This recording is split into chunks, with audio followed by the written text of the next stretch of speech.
Hello everyone, welcome. So today was an interesting day. Couple things. I had some challenges with my service providers today, and I also was in this space where I was trying to understand how I would be using the volume profile moving forward. I mentioned yesterday that I'm having to learn again how to use the volume profile, and it was sort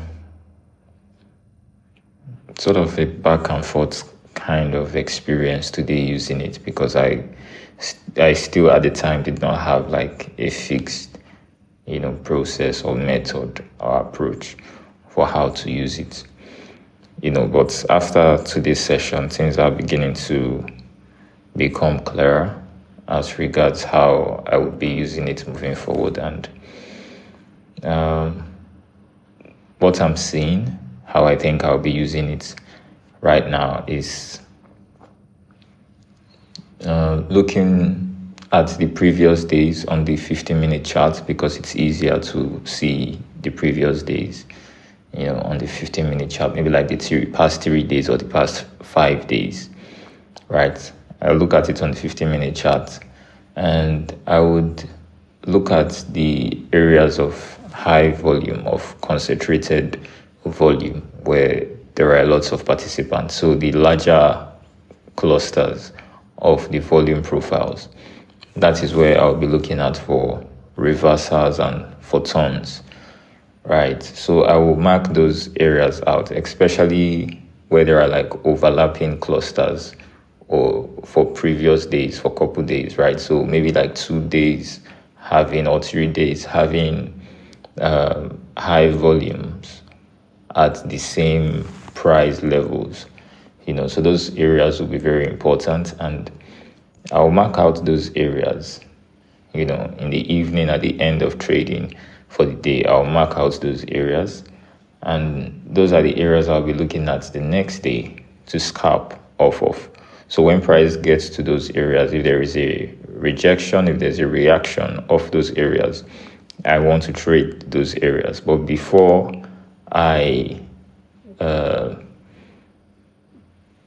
conclude that those areas are valid, I would wait to see price return, inside, to break and return inside the 9 moving average, and also break structure. So I'm pretty much going back to how this all started, with a 9 moving average and break of price structure.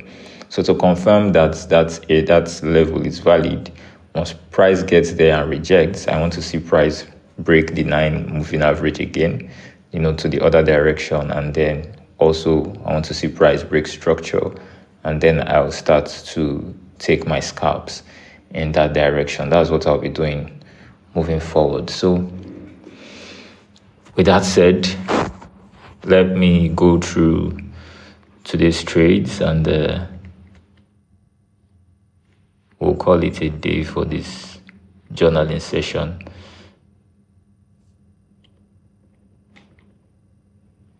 Because of my service providers, I made a mistake that I effectively blame on myself, because I could have reacted better to that issue, but I did not, and so that's on me.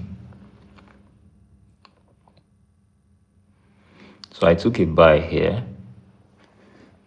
Okay, first off, let me get on that issue quickly. So the issue is simple. I would take trades, and it would take like 2-3 seconds before the trades would be entered, triggered on the platform, and that would be giving me terrible prices, right? The first time it happened, I just closed right when it went against me, but the second time it was ridiculous. The price it gave me was so terrible. I snapped, and I reacted very terribly, by adding another trade at the intended position that I originally wanted to enter at. But I have already gotten into one trade, and that is not good for my leverage, for the leverage, right? So that's the way that I reacted. That I'd say is my fault, because I could have just relaxed instead of entering a second position. I'd have just waited to get out of the first one, even though I was angry and frustrated about the occurrence. I could have waited instead of adding, so that's on me. And if something like this should happen in the future, I know how to react to it, instead of snapping in the moment. But so yeah, on to the trades. I took this buy here because price had gone to, on the 15-minute chart, price had gone to a level that I marked out, right? I did some markings today that I had marked out. I'll try to make sure I can show that too, maybe, because I'm using my MT5 for marking, charts out. So I used my phone today for that, which is why I can show it right now. Maybe I would set up that for my PC and I'll be able to show it too on my PC. But I took this buy here because on the 15-minute chart, price had gone to a level of interest and was rejecting, right? So I had considered this as a buy sentiment, as though price was trying to reverse. So I was looking for buys. So when price came below this bull candle, I bought that low. I got a terrible price. This was the first time the issue happened with my service provider. I got a terrible price, and so I was looking to get out of this one. It closed against me too. I did let it run. So when it came up, price came up, I got out of this one for a break even, but I actually made a small win on that one. And I kept looking.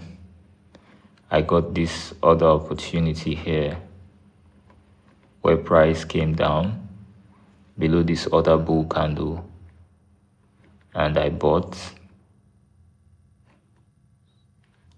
and I got a win on this one. This was my first win. Still holding on to the buy sentiment. I got price moving below this bull candle here, and I bought that low too. Got another win, giving me my second win. So this is where the mistake happened. I wanted to buy the low of this bull candle when price went there, and I entered there, but it just lagged for like 4 or 5 seconds. This one was terrible. For like 4 or 5 seconds, and gave me that entry at the top of the candle, which like, what is that? Right. So I snapped and I entered another entry when price came down again, and I got stuck in both trades for a while. Right. I waited, and price eventually came up after some time. Eventually came up to get me out of both trades. And so price moved like 70 points against me and eventually came up to take me out of both positions. Right. I just kept moving my stops, and eventually realized, since I'm moving my stops, I really don't need to use stops for this, right? For this scalping strategy. So I just removed the stops later altogether. I removed them.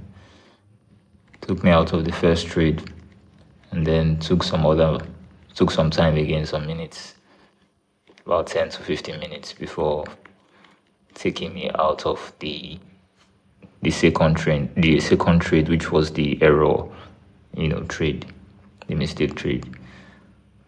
And the candle that did that closed as a strong candle, so I bought on the close of that candle, and this one did not work well, so I just moved the take profit to my entry for price to come up there and take me out at a break even. And that took some time again. So the nature of today's price action really kept me on the chart for the whole 2 hours, that I have normally set aside to trade in the afternoon. So he kept me on the chart trading this strategy for 2 hours. Price went down to the low it had made when it ran down for 70 points. It went down to that low. It went down to that low, which was pretty much another level that I had marked on the 15-minute chart, right? This was another level of interest that I had marked on the 15-minute chart. So when price came down to this level and rejected, I bought Nasdaq again, and I set the take profit for both trades at the middle to get both of them out for a break even. And that's how I got out of the trade I had taken that did not work out. So I did that. Price came up, got me out of both trades. Now I was just looking for trades. I think I had won like 2 already or 3. I was just looking for 1 or 2 trades to call it a day. I got this strong close. I was looking to buy the 50%, but price did not come down to that 50%. So I closed that limit order, and I bought the close of the next candle because it also closed as a strong candle. So I bought that close, and this was a winning trade.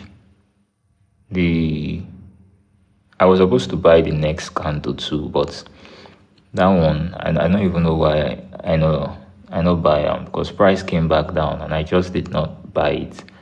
So this other candle closed as a strong close too. I was a bit skeptical about this one because price was at resistance, and this level was also a level of interest. But since the rejection had not happened yet, the rejection had not happened and price had not broken through the 9 moving average or broken structure. So, it was reasonable to take it. So I took the close. I bought on the close of that strong candle. And I think this was the last win and the last trade for the day. So, I think I took about 6-7 trades. One of them I needed to add to get out of. So 6-7 plus 1 was an error trade, but if I should add that, about 6-7 trades. And that was it today, guys. I will be making real, more structured rules around this points of interest sentiment I just came up with now for the 15-minute chart. I would make some more structured rules around that, so I have a firm playbook for what I'm doing every day when I sit down to scalp, right? But yes, these were my trades for today, and yeah, thank you all for joining to this episode, and I'll see you tomorrow.